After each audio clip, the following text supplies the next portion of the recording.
ভগবান শ্রীকৃষ্ণ মথুরায় জন্মভূমি মন্দিরে কংসের কারাগারে জন্মগ্রহণ করেন, কিন্তু যমুনা নদীর ওপারে গোকুল নামক একটি গ্রামে ভগবান শ্রীকৃষ্ণ তার শৈশব কাটান।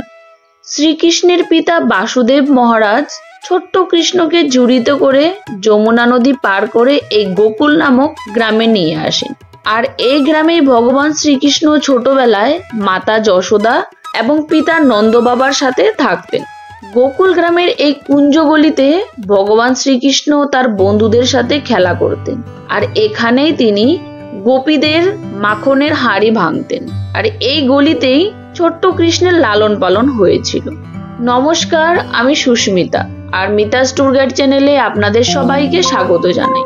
গোকুলে আপনারা কিভাবে আসবেন, মথুরা থেকে গোকুলের দূরত্ব কত, এবং এই গোকুলের কুঞ্জগলিতে কি কি রয়েছে সেই বিষয়ে আজকে আমি এই ভিডিওটিতে বিস্তারিত আলোচনা করব। তাই আপনারা এই ভিডিওটিকে স্কিপ না করে পুরো ভিডিওটি দেখুন, আশা করি আপনাদের ভালো লাগবে। আর আপনারা যদি এই চ্যানেলটিতে নতুন হয়ে থাকেন তাহলে অবশ্যই সাবস্ক্রাইব করে দেবেন।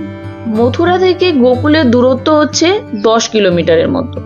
মথুরাতেই রয়েছে রেলওয়ে স্টেশন। আপনারা সেখান থেকে অটো কিংবা কার বুক করে এই গোকুলে পৌঁছে যাবেন। গোকুলের এই পার্কিং এরিয়া থেকেই মাত্র 5 মিনিট হাঁটার পরেই আপনারা এই সুন্দর কুণ্ডটির কাছে পৌঁছে যাবেন।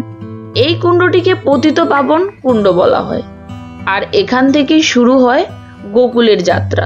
মান্যতা অনুসারে যশোদা মাতা ভগবান কৃষ্ণের 6 দিনের বস্ত্র প্রথম এই কুণ্ডটিতে ধুয়েছিলেন।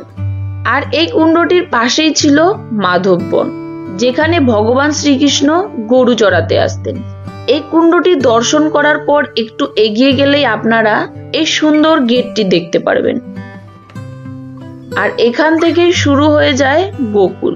গোকুলের এই পবিত্র গলি দিয়ে চলতে চলতে আপনারা পৌঁছে যাবেন এই সুন্দর জায়গাটিতে। এটি হচ্ছে প্রাচীন নন্দালয় মহানন্দ ভবন। মানা হয় যে এই জায়গাটিতেই যোগমায়ার জন্ম হয়েছিল। এই মন্দিরটি দর্শন করার পর আপনারা আবার পৌঁছে যাবেন গোকুলের কুঞ্জগলিতে। এই গলিগুলিতেই ভগবান শ্রীকৃষ্ণ ছোটবেলায় খেলা করতেন এবং গোপীদের মাখনের হাড়ি ভাঙতেন, আর বিভিন্ন গলিতে গিয়ে লুকিয়ে পড়তেন।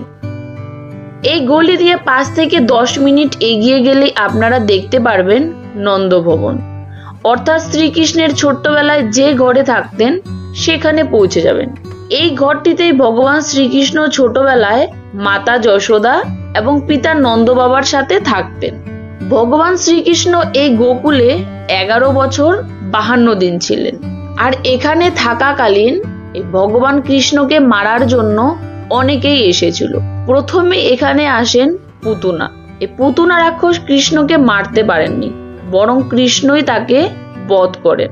আর এগুলি এখানে বিভিন্ন মন্দিরে বিভিন্ন দৃশ্য আপনারা দেখতে পারবেন।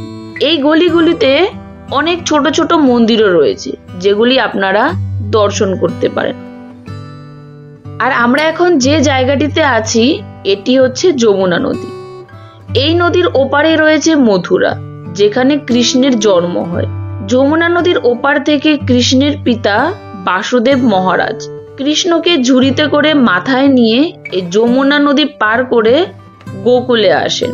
এই যমুনা নদীর পাড়ে একটি সুন্দর ছোট্ট মন্দির রয়েছে, যেখানে ভক্তরা এসে পুজো অর্চনা করেন।